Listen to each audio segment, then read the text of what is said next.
সুপ্রিয় শিক্ষার্থীবৃন্দ, তোমরা কেমন আছো? অনলাইন ক্লাসে তোমাদের স্বাগত। আজকে আমরা নবম ও দশম শ্রেণীর বস্তুর উপর তাপের প্রভাব অধ্যায় নিয়ে আলোচনা করব। তোমরা অবশ্যই তাপ ও তাপমাত্রা সম্বন্ধে অনেকটা জানো। তারপর আমি একটু বলতেছি, আবার একটু খেয়াল করো। তাপ হচ্ছে এক প্রকার শক্তি, আর তাপমাত্রা হচ্ছে বস্তুর তাপীয় অবস্থা, যার কারণে তাপ দিলে বস্তু কি হয়? গরম হয়। এটাকে আমরা বলি, এটাই হচ্ছে তাপমাত্রা। তার তাপমাত্রা মানে তাপ দিলে বস্তুর তাপমাত্রা মানে। আজকে আমাদের আলোচ্য বিষয় হবে 6.3 তাপ দিলে পদার্থের প্রসারণ। পদার্থের তাপীয় প্রসারণ আজকে আমাদের পড়া হবে। পদার্থের তাপীয় প্রসারণ, পদার্থের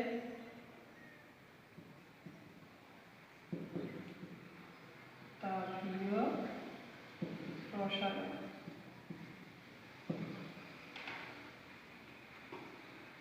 কোনো বস্তুতে যখনই তাপ দেওয়া হয় তখনই তার প্রসারণ হয়। এই প্রসারণ নিয়ে আজকে আমরা আলোচনা করব। আমরা প্রথমত কঠিন পদার্থের প্রসারণ নিয়ে আলোচনা করব। কঠিন পদার্থে তাপ দিলে তার প্রসারণ হয়। আমরা জানি কঠিন পদার্থ তাকে বলে যার আকার আছে, আয়তন আছে এবং বল প্রয়োগে বাধা প্রদান করে। এবং কঠিন পদার্থের নির্দিষ্ট, প্রথমত বলছি কঠিন পদার্থের আকার আছে, অর্থাৎ কঠিন পদার্থ আমি যদি একটা লোহার দণ্ড চিন্তা করি, তাহলে লোহার দণ্ড এটা যদি একটা কঠিন পদার্থ হয়, এটি আছে, দৈর্ঘ্য আছে, এর ক্ষেত্রফল আছে, এর আয়তন আছে। আমি যখন এটাতে তাপ দিব তখন তার এটা দৈর্ঘ্য বরাবর বৃদ্ধি পাবে, তার মানে দৈর্ঘ্য প্রসারণ হবে। আবার তার ক্ষেত্রফল বৃদ্ধি পাবে, একে আমরা বলবো ক্ষেত্র প্রসারণ। আবার তার আয়তন বৃদ্ধি পাবে, সেটা হচ্ছে তার আয়তন প্রসারণ। আমরা প্রথমত দৈর্ঘ্য প্রসারণটা দেখি।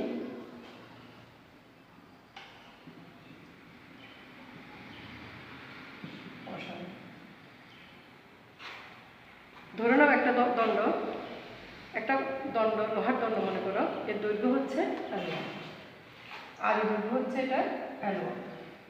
আমি এবং L1 দৈর্ঘ্যে বস্তুর তাপমাত্রা ছিল 30 ডিগ্রি সেলসিয়াস তাপমাত্রায় লোহার দণ্ডটার দৈর্ঘ্য হচ্ছে L1। আমি এটার মধ্যে তাপ প্রয়োগ করলাম। তাপ প্রয়োগ করার পরে এর তাপমাত্রা হয়ে গেল 50 ডিগ্রি সেন্টিগ্রেড এবং তার দৈর্ঘ্য হয়ে গেল, দৈর্ঘ্য একটু বেড়ে গেল, দৈর্ঘ্য হয়ে গেল, আগে দৈর্ঘ্য ছিল L1, এখন হয়ে গেল L2। তাহলে দৈর্ঘ্য বৃদ্ধি পেয়েছে L1 থেকে L2 হয়ে গেছে। তাপমাত্রা হচ্ছে কতটুকু বৃদ্ধি পেয়েছে? 50, আগে ছিল 50, এখন হয়ে গেল 30, আগে ছিল 30, এখন হয়ে গেল 50। তাহলে তাপমাত্রাও বৃদ্ধি পেল। আমরা জানি কঠিন পদার্থের প্রসারণ আদি দৈর্ঘ্য এবং তাপমাত্রার সমানুপাতিক। আমি কতটুকু তাপ দিচ্ছি এবং তার আদি দৈর্ঘ্য কতটুকু ছিল, এটার উপর ডিপেন্ড করবে তার প্রসারণ, অর্থাৎ সে কতটুকু প্রসারিত হবে। তাহলে আমি আবার বলি, কঠিন পদার্থের প্রসারণ তার আদি দৈর্ঘ্য ও তাপমাত্রার সমানুপাতিক। এটাকে যদি আমরা লিখতে যাই তাহলে পাই প্রসারণ মানে কতটুকু বৃদ্ধি পেল, অর্থাৎ L2 মাইনাস L1। আদি দৈর্ঘ্য ছিল L1, পরে হয়ে গেছে L2, তাহলে বৃদ্ধি পেয়েছে কত? L2 minus L1। আদি দৈর্ঘ্য, এটা বলছি আমি আদি দৈর্ঘ্য এবং তাপমাত্রা বৃদ্ধির সমানুপাতিক। তাপমাত্রা বৃদ্ধি আমি যদি 50কে T2 ধরি এবং 30কে T1 ধরি, তাহলে তার হচ্ছে কত? T2 মাইনাস T1 সমানুপাতিক বলছি। তাহলে আমরা সমানুপাতির জন্য একটা চিহ্ন, সমানুপাতিক চিহ্ন ব্যবহার করব। আবার দেখো, দৈর্ঘ্য প্রসারণ, কোনো পদার্থে তাপ দিলে তার দৈর্ঘ্য কতটুকু প্রসারিত হবে সেটা নির্ভর করবে তার আদি দৈর্ঘ্য এবং তাপমাত্রার উপর। আদি দৈর্ঘ্য যদি বেশি হয়, তাপমাত্রা যদি বেশি হয়, তাহলে দৈর্ঘ্য প্রসারণ বেশি হবে। এটাকে আমরা বলতে পারি দৈর্ঘ্য প্রসারণ আদি দৈর্ঘ্য ও তাপমাত্রা বৃদ্ধির সমানুপাতিক। এখন যেহেতু আমরা বিজ্ঞানের শিক্ষক স্টুডেন্ট, আমরা অনেক কিছু জানি, তাহলে এখানে যেহেতু সমানুপাতিক চিহ্ন দিচ্ছি, তার পরিবর্তে আমরা কিছু বসাতে পারি। এখানে আমরা সমানুপাতিকের জন্য ব্যবহার করব alpha L1 T2 minus T1। Alpha হচ্ছে এখানে ধ্রুবক। এবার আমরা আলফার মান বের করব। তাহলে আমি এদিকে নিয়ে আসি, alpha L1 T2 minus T1 equal to L2 minus L1। এবার আমরা আলফা ইকুয়াল টু লিখতে পারি, আলফা ইকুয়াল টু লিখতে পারি L2 minus L1 T2 minus T1। Alpha হচ্ছে এখানে দৈর্ঘ্য প্রসারণ সহগ, আলফা হচ্ছে দৈর্ঘ্য প্রসারণ সহগ। এটা বিভিন্ন পদার্থের এই দৈর্ঘ্য প্রসারণ সহগ বিভিন্ন হবে। আমি যদি লোহা নিই তার দৈর্ঘ্য প্রসারণ সহগ একটা আসবে, এবং যদি আমি তামা নিই তখন তার দৈর্ঘ্য প্রসারণ সহগ আরেকটা আসবে। সকল পদার্থের দৈর্ঘ্য প্রসারণ সহগ নির্দিষ্ট। আচ্ছা, তাহলে আমি আলফা ইকুয়াল টু পেলাম L2 minus L1 by L1 into T2 minus T1। এটাকে আমি এভাবে লিখতে পারি। L2 minus L1টা কি ছিল? L2 minus L1 হচ্ছে তোমার দৈর্ঘ্য প্রসারণ। তাহলে আমরা লিখি দৈর্ঘ্য প্রসারণ, নিচে হচ্ছে আদি দৈর্ঘ্য ইন্টু T2 minus T1 হচ্ছে তাপমাত্রা বৃদ্ধি, তাপমাত্রা বৃদ্ধি। এইভাবে আমরা বিভিন্ন পদার্থের দৈর্ঘ্য প্রসারণ সহগ বের করতে পারি। তাহলে দৈর্ঘ্য প্রসারণ সহগ যদি আমরা বের করতে চাই আমাদের কী লাগবে? আদি দৈর্ঘ্য লাগবে, তাপমাত্রা লাগবে। এইগুলো হলে আমরা কোনো পদার্থের দৈর্ঘ্য প্রসারণ সহগ বের করতে পারি। আমরা এখানে বললাম কঠিন পদার্থের দৈর্ঘ্য প্রসারণ সহগ। এখন কঠিন পদার্থের আমি আগেও বলছি কঠিন পদার্থের ক্ষেত্রফল আছে। এবার আমরা দেখব ক্ষেত্র প্রসারণ সহগ।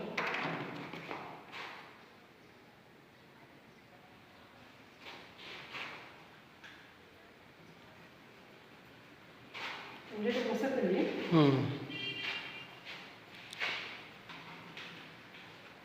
এবার আমরা দেখব ক্ষেত্র প্রসারণ।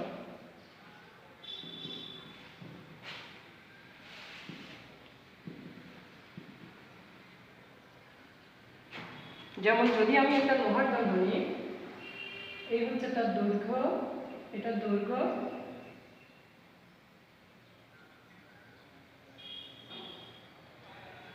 এটা হচ্ছে তার দৈর্ঘ্য, এটা হচ্ছে তার প্রস্থ। আর দৈর্ঘ্য প্রস্থ গুণ করলে আমরা পাই ক্ষেত্রফল। আমরা এখন ক্ষেত্রফল প্রসারণ সহগ বের করব, অর্থাৎ তাপ প্রয়োগ করলে কোনো পদার্থের ক্ষেত্রফল কতটুকু বৃদ্ধি পায় এটা আমরা দেখব। একই রকম আগের মতো আমরা ধরে নিই কোনো বস্তুর আদি ক্ষেত্রফল ধরে নিই 30 ডিগ্রি সেলসিয়াস তাপমাত্রায় কোনো বস্তুর আদি ক্ষেত্রফল A1। এখন যদি আমি তাপমাত্রা বৃদ্ধি করে 50 ডিগ্রি করি তখন তার ক্ষেত্রফল হয়ে যাবে, ক্ষেত্রফল বৃদ্ধি পাবে। তাহলে এটা এখান দিয়েও বাড়বে, এখান দিয়েও বাড়বে, দুই পাশে বাড়বে, দৈর্ঘ্য বাড়বে, প্রস্থ বাড়বে। তাহলে তখন তার ক্ষেত্রফল হয়ে যাবে A2। আগে ক্ষেত্রফল ছিল A1, পরে ক্ষেত্রফল হয়ে গেছে A2। তাপমাত্রা আগে ছিল 30, পরে হয়ে গেছে 50।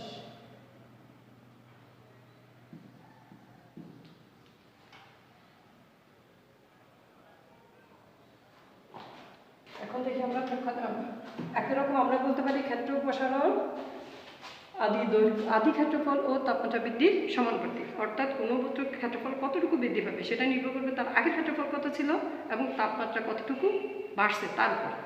ধরি যেহেতু আমার বস্তুর আদি ক্ষেত্রফল ছিল A1, আদি ক্ষেত্রফল ছিল A1, পরে ক্ষেত্রফল হয়ে গেছে A2, তাহলে ক্ষেত্রফল বেড়ে গেল A2 minus A1। তাপমাত্রা আগে ছিল 30, এখন হয়ে গেল 50, তাহলে তাপমাত্রা বৃদ্ধি পেয়েছে কত? 20। তাহলে আমরা ক্ষেত্র প্রসারণ লিখতে পারি ক্ষেত্র প্রসারণ A2 minus A1 প্রসারণ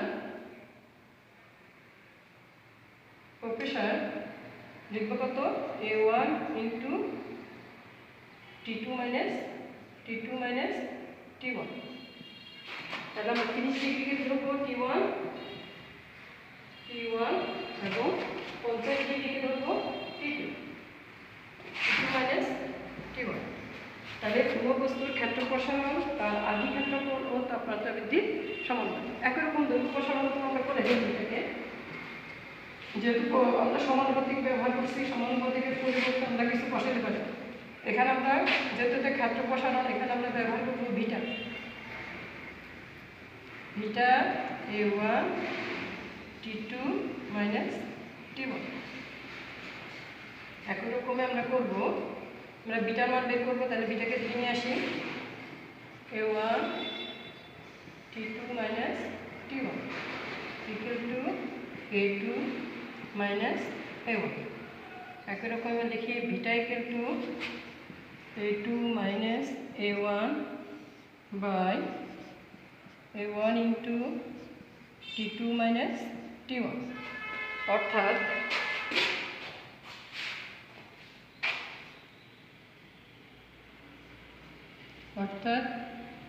ক্ষেত্র প্রসারণ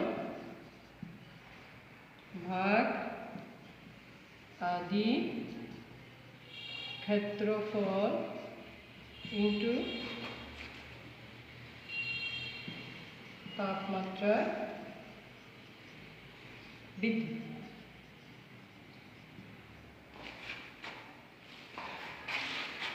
এই আমরা এটা হচ্ছে ক্ষেত্র প্রসারণ সহ, বিটা হচ্ছে ক্ষেত্র প্রসারণ সহ।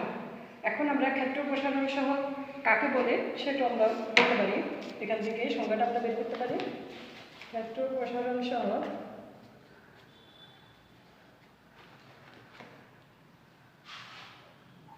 এক মিটার স্কয়ার ক্ষেত্রফলের কোনো বস্তুর তাপমাত্রা 1 কেলভিন বৃদ্ধিতে ওই বস্তুর ক্ষেত্রফল যতটুকু বৃদ্ধি পায় তাকে আমরা বলবো ক্ষেত্র প্রসারণ সহ। 1 মিটার স্কয়ার অর্থাৎ 1 বর্গ মিটার ক্ষেত্রফল বিশিষ্ট কোনো বস্তুর তাপমাত্রা 1 কেলভিন বৃদ্ধিতে ওই বস্তুর ক্ষেত্রফল যতটুকু বৃদ্ধি পায় তাকে আমরা বলবো ওই বস্তুর উপাদানের ক্ষেত্র প্রসারণ সহ। একই রকম আমরা দৈর্ঘ্য ক্ষেত্র বলতে পারতাম, 1 মিটার দৈর্ঘ্যের কোনো কঠিন বস্তুর তাপমাত্রা 1 কেলভিন বৃদ্ধিতে ওই বস্তুর দৈর্ঘ্য যতটুকু বৃদ্ধি পায় তাকে আমরা বলতাম দৈর্ঘ্য প্রসারণ সহ। তাহলে এখান থেকে আমরা দেখলাম দৈর্ঘ্য প্রসারণ সহগ ছিল আমার আলফা, ক্ষেত্র প্রসারণ সহগ আমরা পেলাম বিটা। এবার আমরা বলবো, আশা করি তোমাদের এখানে কোনো সমস্যা থাকবে না, কারণ দৈর্ঘ্য প্রসারণ এবং ক্ষেত্র প্রসারণের গাণিতিক একই। দৈর্ঘ্য, ক্ষেত্র এবং আয়তন, আয়তন করলে তোমরা দেখবা আয়তনটাও একই রকম। এটা খুবই সোজা করে, এটা একটা করলে তোমরা 3টা পারবে। এবার আমরা বলবো আয়তন প্রসারণ সহগ।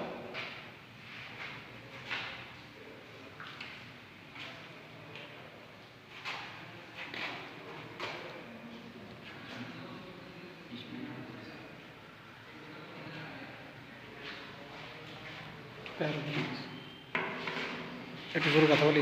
এবার আমরা লিখবো আয়তন প্রসারণ, দেখবো আমরা এবার আয়তন প্রসারণ। আগের মতো কোনো বস্তুর আয়তন কতটুকু বৃদ্ধি পাবে সেটা নির্ভর করবে, মনে করো বস্তু এটার আদি আয়তন ছিল b1, তারপরে আয়তন হয়ে গেছে, দৈর্ঘ্য প্রস্থ উচ্চতা সব পারবে, এখানে দেখা যাচ্ছে না, দেখানো সম্ভব হচ্ছে না।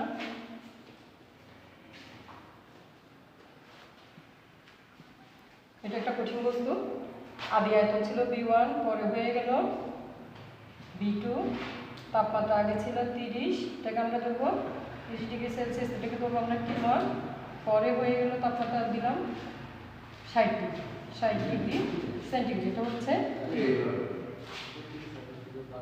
তাহলে এখন দেখবো আমরা আয়তন প্রসারণ।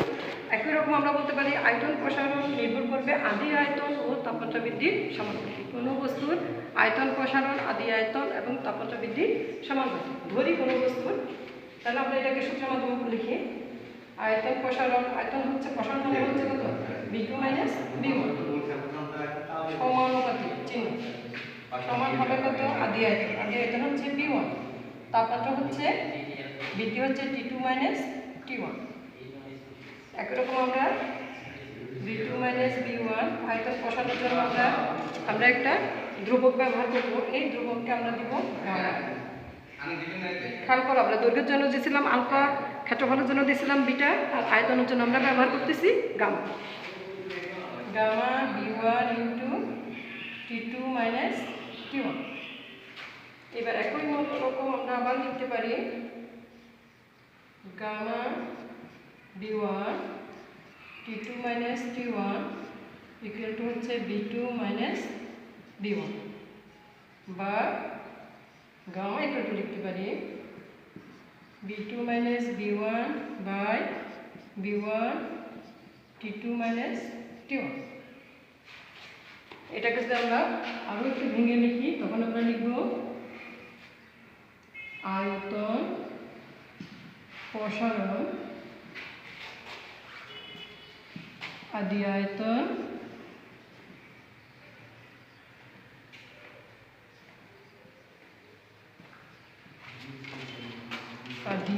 ইন্টু তাপমাত্রা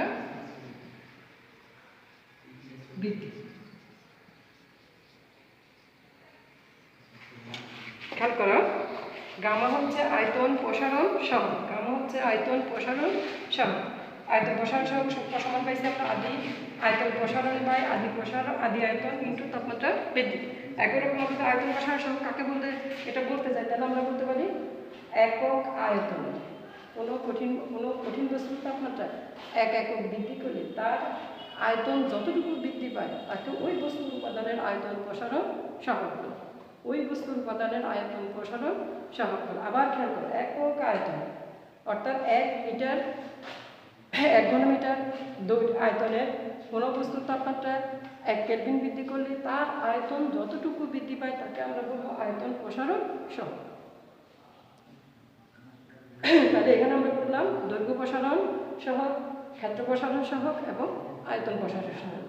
এবং বিভিন্ন বস্তুর দৈর্ঘ্য প্রসারণ সহগ যেমন ভিন্ন, আয়তন প্রসারণ সহগও একই রকম ভিন্ন। এই দৈর্ঘ্য প্রসারণ, আয়তন প্রসারণ সহগ এবং ক্ষেত্র প্রসারণ সহগের মধ্যে একটা সম্পর্ক আছে। আমরা এখন এই সম্পর্কটি একটু দেখব।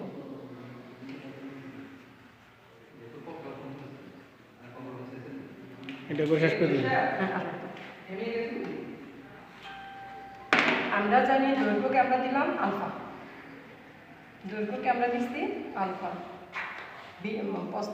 ক্ষেত্রকে দিলাম বিটা এবং আয়তনকে ব্যবহার করছি আমরা আয়তন প্রসারণকে গামা ব্যবহার করছি। বিটা সমান হচ্ছে দৈর্ঘ্য গুণন প্রস্থ অর্থাৎ 2 আলফা, গামা হচ্ছে দৈর্ঘ্য গুণন প্রস্থ গুণন উচ্চতা, আয়তন সমান দৈর্ঘ্য গুণন প্রস্থ গুণন উচ্চতা, তার মানে হচ্ছে 3 আলফা। তাহলে আমরা কি পাচ্ছি, বিটা সমান এটা হচ্ছে একটা সূত্র। এরপর এটাকে আমরা এভাবে সাথে লিখতে পারি 2 আলফা সমান বিটা, তার মানে আলফা ইকুয়াল টু কত তাহলে বিটা বাই 2। একই রকম আমরা বলতে পারি 3 আলফা ইকুয়াল টু গামা, তার মানে alpha equal to gamma by 3। আমরা এই সূত্রগুলো দিয়ে অনেকগুলো অঙ্ক করতে গেলে আমাদের অবশ্যই সূত্রগুলোর মধ্যে ভালো আইডিয়া থাকতে হবে। এখন এখানে আমার মনে হয় তোমাদের বুঝতে আমাদের সমস্যা হয় নাই, কারণ এইটা একটার সাথে একটা রিলেটেড। একটা ভালো করে বুঝলে তোমরা তিনটেই ঠিক করে বুঝবে। আগামী ক্লাসে আমরা এটার অঙ্ক নিয়ে আলোচনা করবো। তোমরা আশা করি এগুলো বুঝছো এবং বাসা থেকে একটু দেখবা, বইটা উল্টিয়ে দেখবা, অবশ্যই এগুলো পারবে। আজকে তাহলে এখানে শেষ করলাম। আল্লাহ হাফিজ।